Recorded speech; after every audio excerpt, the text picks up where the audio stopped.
Cet épisode fait partie de mon podcast Challenge Estival 2023, un challenge avec un épisode par jour pendant 31 jours où on parle de site internet, de WordPress, d'Elementor, d'entrepreneuriat, mais également d'outils, d'intelligence artificielle et même d'automatisation. Bon, j'espère que tu es prête avec les pieds dans l'eau parce que je vais lancer maintenant le générique. Bonne écoute!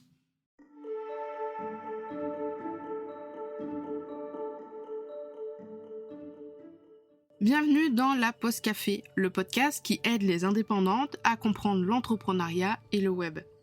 Je suis Camille, webmaster sous Elementor et WordPress depuis 2020 et mon job, c'est d'aider les indépendantes comme toi à créer, développer et gérer leur site internet. 2 fois par mois, on se retrouve pour un nouvel épisode. Alors installe-toi confortablement, prends un petit café et je te souhaite une très bonne écoute.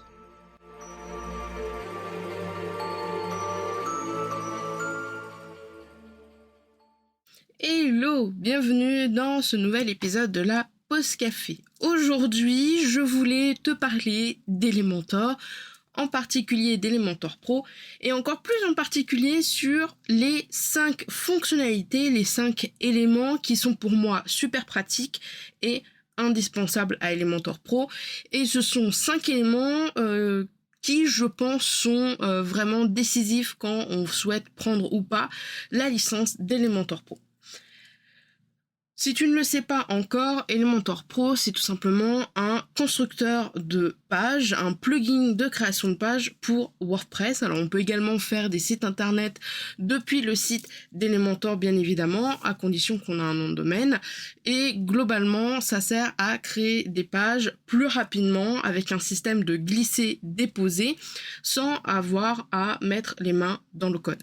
Donc c'est super pratique et en plus on peut créer des pages relativement assez joli, assez design, même pour quelqu'un qui ne s'y connaît pas forcément.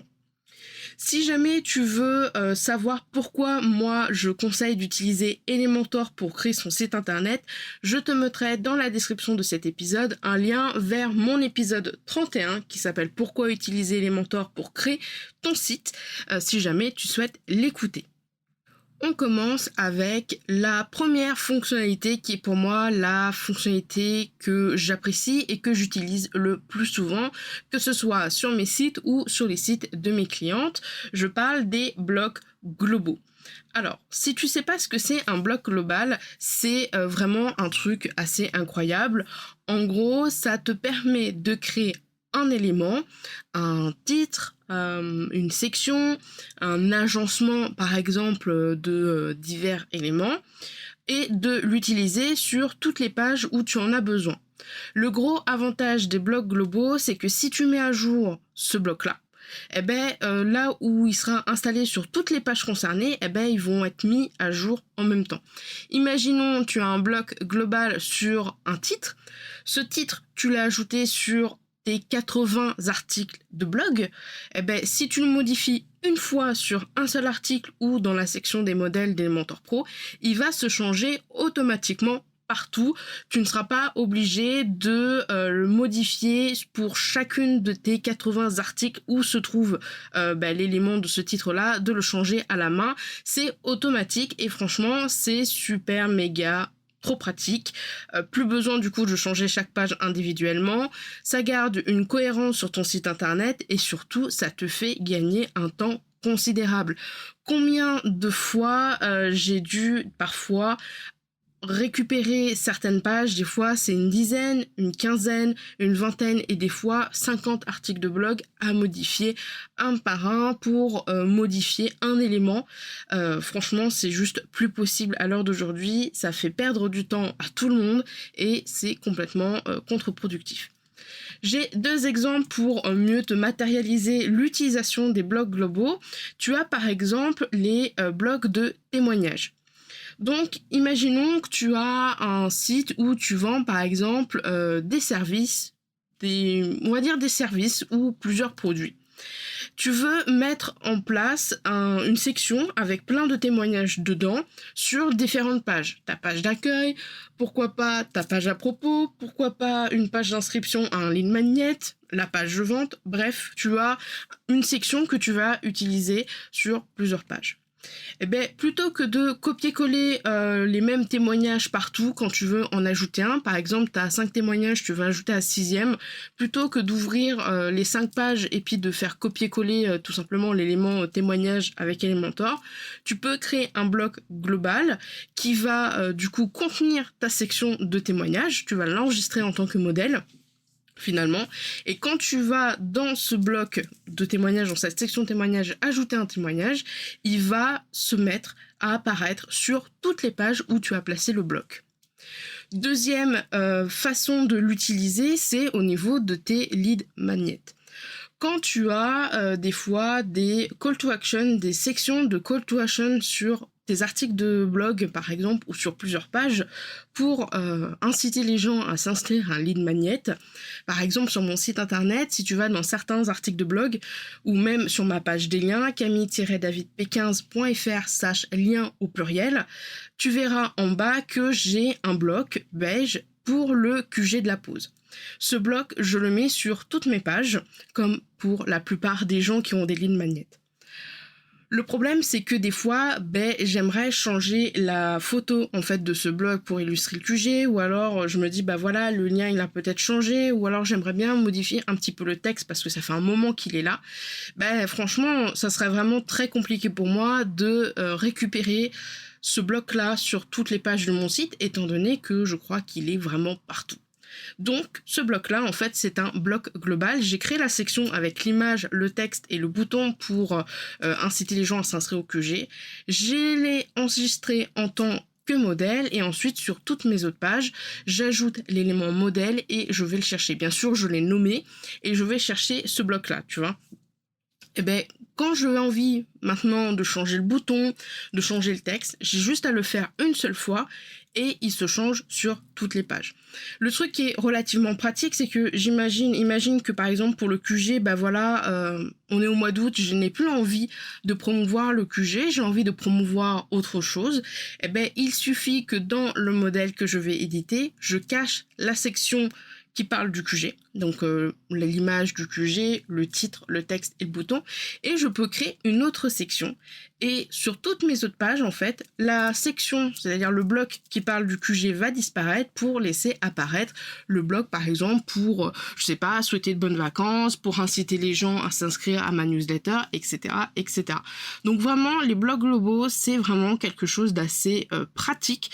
On peut les utiliser partout, on peut en faire pratiquement n'importe quoi, et au pire, si on veut vraiment plus que le bloc existe, c'est pas grave, il suffit tout simplement de masquer le contenu dans le modèle. Deuxième élément qui est aussi en rapport un petit peu avec les blocs globaux, c'est tout simplement l'élément de publication. Alors, si tu fais des articles de blog, si tu proposes des offres, si tu proposes des lead magnets, je pense que c'est une fonctionnalité qui peut te plaire. L'élément publication dans Elementor Pro te permet de personnaliser les mises en page, par exemple de ta page blog. En gros, tu vas pouvoir afficher automatiquement sur n'importe quelle page tes articles de blog, soit en format carte, soit en format relativement simple, c'est-à-dire un carré et puis basta. Dans cet élément publication, tu vas pouvoir changer le titre, tu vas pouvoir ajouter ou rétrécir ou supprimer l'image, tu vas pouvoir ajouter ou supprimer l'auteur, ajouter un call to action comme en lire plus, acheter, s'inscrire, etc., etc.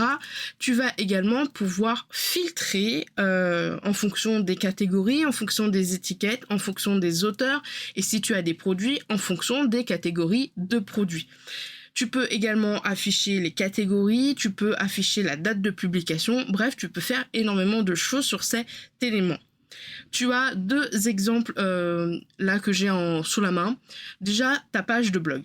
Ta page de blog, c'est super pratique parce qu'en fait, quand tu n'as pas Elementor Pro et que tu as une page de blog, alors soit tu es tributaire de ton thème, soit sinon, si tu veux vraiment faire avec Elementor, à chaque fois dès que tu vas publier un article, tu vas, et je l'ai déjà vu, ajouter une colonne et tu vas rajouter manuellement l'image de ton article, un titre, une description et un bouton.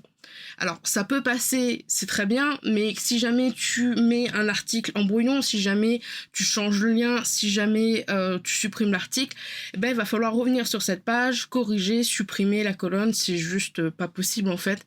Enfin, c'est possible quand tu as 5, 10 articles grand maximum, mais quand tu commences à avoir plusieurs articles en plus, ça peut vite devenir contraignant. Donc ça, déjà, c'est la première utilisation, l'utilisation la plus commune.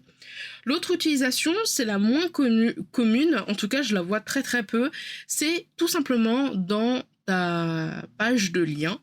Souvent, tu as un bouton « Lire le dernier article de blog » ou tu as carrément un bouton pour consulter, l'article du jour. Sur ma page des liens, ce que j'ai fait, c'est que j'ai tout simplement mis l'élément publication. J'ai dit que je voulais la dernière publication, donc je trie par date, et ensuite je dis je veux afficher qu'une seule publication. Et je veux afficher une seule publication avec le titre et la date uniquement. Et du coup, à chaque fois dès que je vais poster un article dans la catégorie web, dans la catégorie business ou dans la catégorie duo, il va automatiquement mettre le dernier article qui a été publié sur ma page des liens. Ce qui fait que quand je vais publier des fois plusieurs articles d'un coup ou que je vais publier un article et je vais pas y penser, j'aurai pas besoin de me dire mince, j'ai oublié de changer le lien dans ma bio et je viens de faire plusieurs stories où je dis allez-y, cliquez dans ma bio. Zut. Parce que je sais que ça va être mis automatiquement. Elementor va faire ça de façon automatique et franchement c'est un gain de temps assez incroyable. Je vais te rajouter un petit bonus sur les éléments de publication. C'est quelque chose que je vois très très peu et c'est quelque chose que j'ai utilisé pendant pas mal de temps avant de créer le QG quand j'avais pas mal de ressources. J'avais Template Petizen qui était un template gratuit sous Elementor. J'avais des espaces Notion à dupliquer comme Check tes stats, le calendrier éditorial. J'avais aussi également toute une banque d'images libres de droit que j'avais chiné à droite à gauche sur Notion. J'avais un PDF des extensions utiles et pratiques pour ton site. Bref, j'ai eu beaucoup de magnettes depuis pendant mes 3 ans, 4 ans d'entrepreneuriat. Et à chaque fois, j'en avais un peu ras la casquette sur les pages de créer une colonne, mettre le titre, etc. Franchement, moi, j'aime bien quand c'est automatisé. C'est une déformation professionnelle, je pense, parce qu'on m'a toujours dit, quand je faisais du développement informatique, moins tu en fais, mieux c'est. Donc on m'a toujours appris à optimiser mes actions, à essayer de automatiser le plus possible pour en avoir moins à faire, pour me concentrer sur autre chose. Du coup, ce que j'ai fait, c'est que dans la partie articles de blog de mon site internet, j'ai créé une catégorie qui s'appelle ressources gratuites.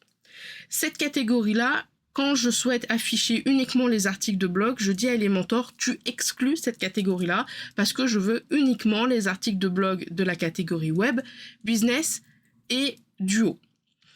Et quand je voulais afficher tous mes lead magnets, par exemple sur une page, sur la page d'inscription de tous mes lead magnets, ressources gratuites, dans ma bio par exemple, ou sur ma page d'accueil, j'ajoutais l'élément publication et je disais ok, je veux inclure uniquement les articles de blog qui ont comme catégorie ressources gratuites.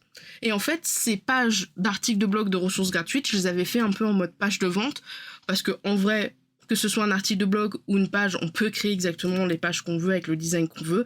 Simplement, tu as les pages principales de ton site pour WordPress et les articles de blog. Et en fait, toutes les pages d'inscription de mes lead magnets, je les avais fait dans les articles de blog justement pour pouvoir les afficher automatiquement avec l'élément publication. Alors tu vas me dire, oui mais je vois pas trop à quoi ça sert. En fait ça sert si jamais j'ai une ressource gratuite que je souhaite mettre en stand-by, que je souhaite supprimer ou que je souhaite, je sais pas, imaginons je suis en train de faire la refonte de mon PDF, je n'ai pas envie que pour le moment les gens s'inscrivent, je mets la page d'inscription en brouillon, Elementor va voir que cette page d'inscription elle est en brouillon et du coup dans l'élément publication il ne va pas du tout l'afficher. Je serai pas obligée d'aller sur la page des ressources gratuites, sur la page des articles de blog, sur la page des liens, sur la page que sais-je encore pour enlever la colonne ou cacher la colonne avec le mode responsive par exemple. L'élément publication va faire le job tout seul.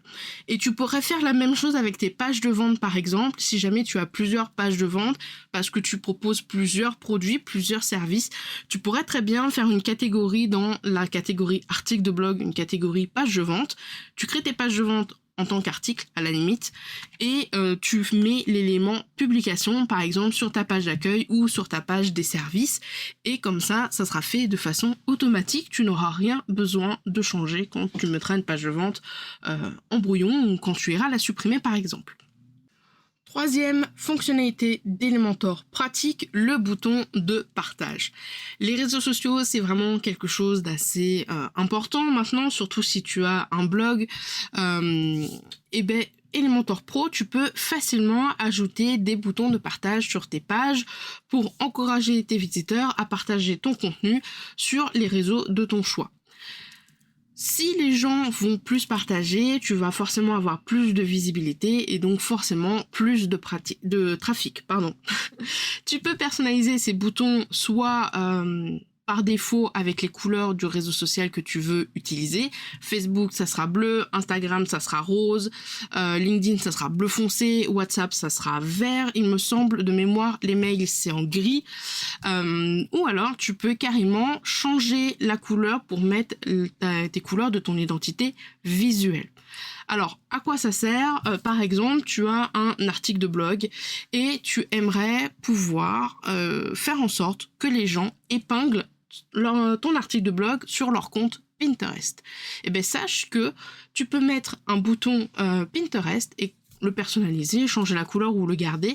Et quand les gens vont cliquer sur le bouton Pinterest, s'ils sont connectés déjà, ça va déjà faire une épingle où ils auront juste besoin de mettre le titre, une description et puis de choisir leur tableau.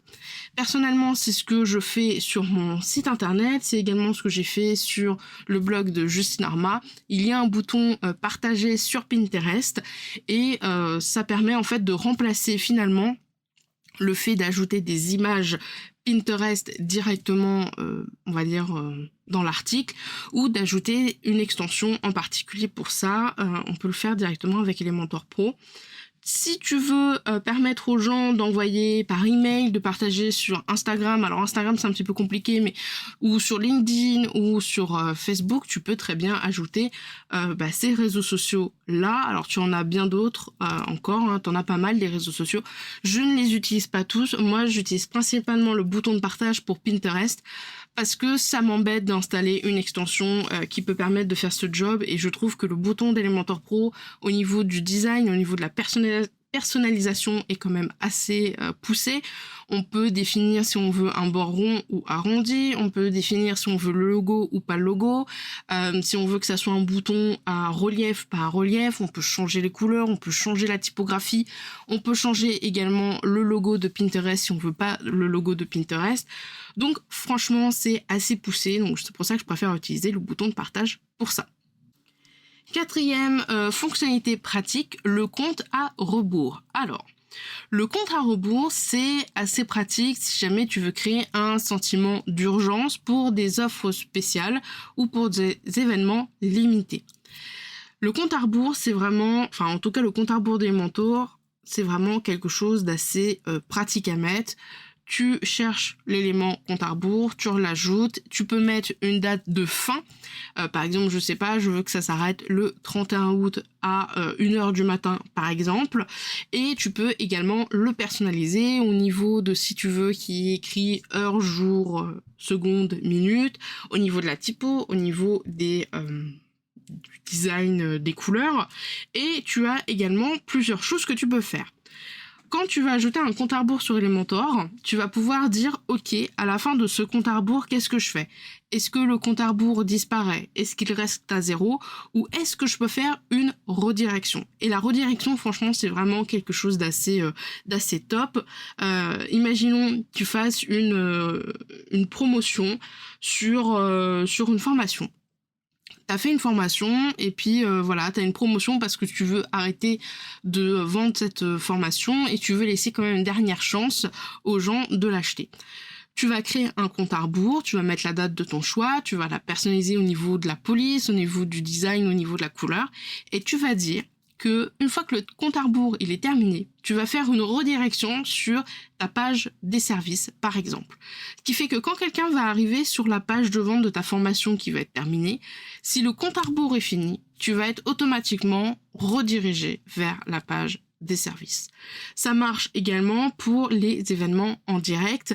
Quand tu fais des webinaires, par exemple, pour promouvoir ta formation dedans, souvent tu vas laisser le replay disponible pendant 3 jours. Eh ben, tu peux très bien dire, à la fin de ces 3 jours, je veux que la page du replay du webinaire, elle redirige automatiquement vers la page de vente de la formation. Ce qui fait que si tu envoyais le lien, par exemple, à des abonnés de liste d'emails il y a 3 jours, peut-être qu'il y en a qui vont lire les mails que maintenant, ils vont cliquer sur le lien et ils n'arriveront pas sur une page où il y aura 0 ou voilà, il y aura plus de replay. Ils vont être automatiquement redirigés vers la page de vente. Ça les incite, en fait, ça les guide un petit peu vers la page de vente de ta formation. Je dis pas qu'ils vont forcément acheter ta formation ou acheter ton offre, hein. Ça marche aussi avec d'autres types d'offres, hein. Je dis formation parce que c'est un exemple. Mais ça les guide, ça les laisse pas comme ça, un peu comme le cheveu sur la soupe, en mode genre, mince, j'ai loupé le replay. Bon, tant pis quoi. Non, ça, ils vont aller sur la page, il va y avoir une redirection. Ah ok, j'ai plus le replay, mais je peux quand même voir un petit peu. Donc ils vont naviguer sur la page de vente, et peut-être qu'il y a une chance, peut-être sur 2, on va dire ça comme ça, où la personne, elle va être redirigée vers ta page de vente, et elle va acheter ton produit, ton offre, etc., etc. Dernier élément de Elementor Pro que je trouve très complet et que parfois je vois certaines personnes qui ont Elementor Pro et qui installent des extensions spécialement pour ça. Je parle bien sûr des formulaires. Alors, Elementor Pro te permet de créer des formulaires personnalisés et de pouvoir faire plusieurs choses avec. Parce que le formulaire, qu'on se le dise, on peut s'en servir pour tout et n'importe quoi. Enfin, pour beaucoup de choses en tout cas. Si jamais tu veux savoir un petit peu les différents types de formulaires que tu peux faire avec Elementor, tu peux aller voir l'épisode du challenge, donc c'est le 3, qui s'appelle les différents types de formulaires. Le lien sera bien sûr dans la description et sous forme de chapitre de cet épisode. Tu vas pouvoir créer des formulaires pour, par exemple, s'inscrire à ta newsletter avec Mailchimp, Sendinblue et MailerLite, je crois, de mémoire. MailerLite, c'est sûr, vu que je l'ai utilisé. En gros, tu vas dans les réglages d'Elementor, dans intégration, tu vas devoir mettre la clé API de MailerLite sur ton site dans Elementor. Une fois que ça c'est fait, tu vas pouvoir créer ton formulaire. Et quand tu vas créer ton formulaire, tu vas pouvoir sélectionner à la fin de l'envoi, qu'est-ce qu'on fait? Est-ce qu'on collecte les données dans Elementor, dans ton site? Est-ce qu'on t'envoie un email? Est-ce qu'on fait une redirection? Ou est-ce qu'on peut ajouter sur MailerLite, par exemple?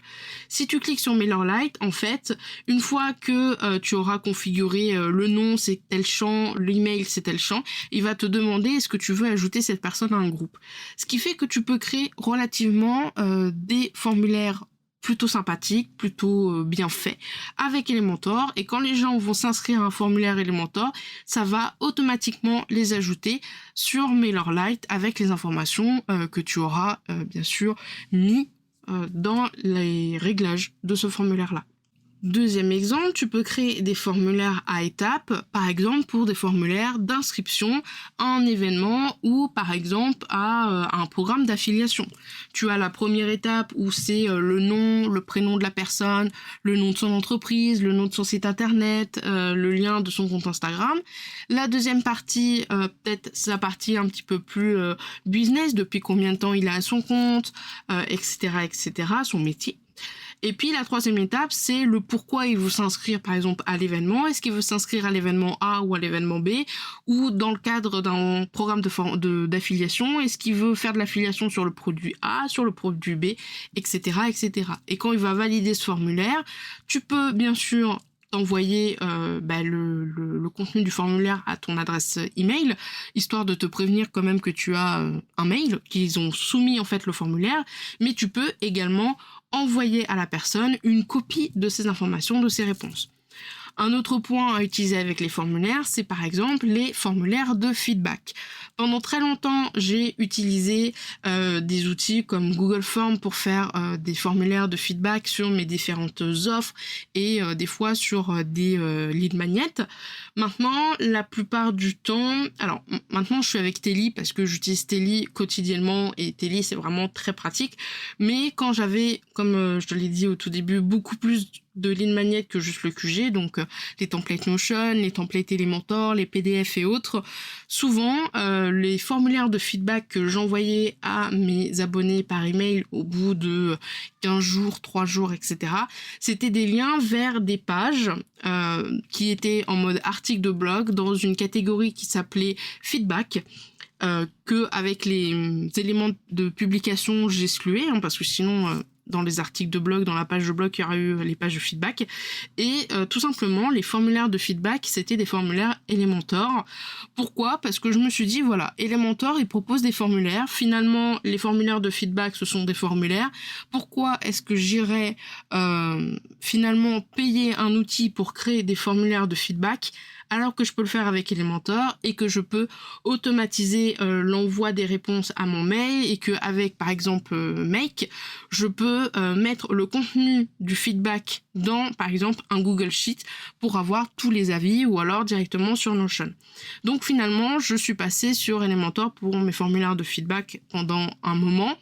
En plus de ça, ça permet de vraiment personnaliser vu que le formulaire il sera sur ton site finalement. Ça permet vraiment de personnaliser et d'avoir vraiment ton identité visuelle. Voilà, donc je trouvais que c'était une très très bonne alternative à faire quelque chose de gratuit avec les moyens que j'avais. Je veux dire, tu payes déjà Elementor, je trouve, surtout maintenant, suffisamment cher, vu que c'est $59 par an. Si en plus de ça, pour des formulaires de feedback, tu payes un outil, franchement, autant passer par Elementor, surtout si c'est pour des formulaires assez basiques, où il n'y a pas forcément besoin, par exemple, de conditions, par exemple. Et voilà, c'est la fin de cet épisode. Maintenant, tu connais les 5 fonctionnalités pratiques d'Elementor Pro qui vont pouvoir te faciliter la vie, qui vont rendre ton site vraiment beaucoup plus joli, beaucoup plus vivant et qui vont tout simplement te faire gagner du temps. On est sur de l'amélioration d'apparence avec les blocs globaux et l'élément de publication. On est sur avoir plus de visibilité avec les boutons de partage. On est sur vendre ou essayer de maximiser les inscriptions avec le compte à rebours. Et enfin, on essaye d'interagir avec ses visiteurs avec les formulaires. Sur ce, je te laisse, je te souhaite une très bonne journée ainsi qu'une très très bonne soirée. Si l'épisode t'a plu, n'hésite pas à laisser une petite note et à laisser un avis sur Apple Podcast. Et on se retrouve demain pour l'épisode 29 du Challenge Podcast estival. Salut, salut! Tu as aimé cet épisode et tu ne veux pas rater les prochains ?